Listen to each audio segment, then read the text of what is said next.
everyone, myself Chavi, your pol science teacher. Today we will continue with chapter 3 of political science, election and representation. Today we will do part 3 of this chapter from page number 60 to 63 of your NCERT book. But before starting with the content, I request you all, please do like, share and subscribe this channel to remain updated with all the latest videos. In our previous video, we learnt about two electoral systems, FPTP, first past the post system, and PR system, means proportional representation system. Those who have not seen the slide yet, please go and watch that video. Then only you will understand that why India adopted this FPTP system. So today we will discuss that India adopted FPTP system and there are certain reasons behind that.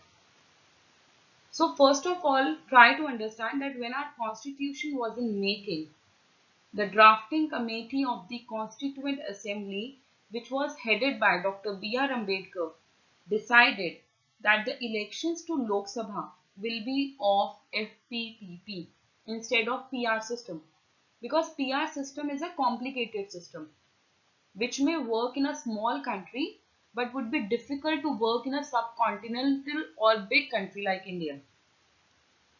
As you know that in India we have different states, union territories with a parliamentary system and governed under the Constitution of India. In India, all the key representatives were elected by FPTP system except President, Vice President and members of Rajya Sabha.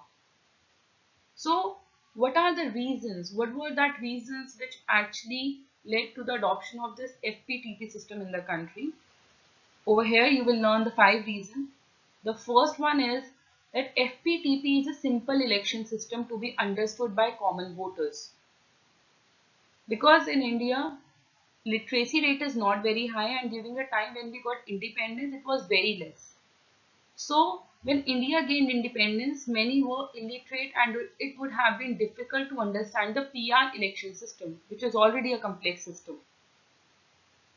The another reason is it gives clear choice to the voters to either vote for a candidate or a party. But in PR system, the voter has to vote for the party and then candidate is elected according to the party list.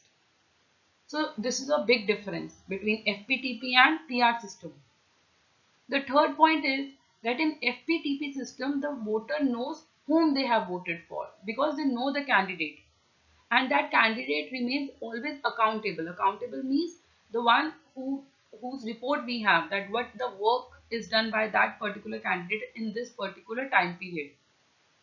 But in PR, voters vote for the party and candidates are elected on the basis of party list.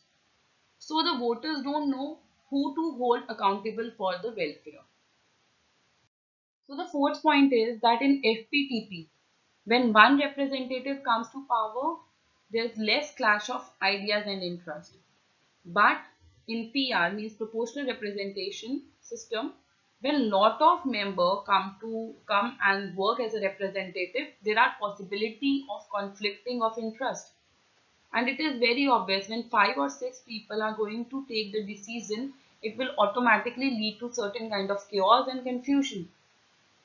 The last point, the fifth point is that in FPTP, the candidate works for the entire community because the person cannot win the election with the support of only one community.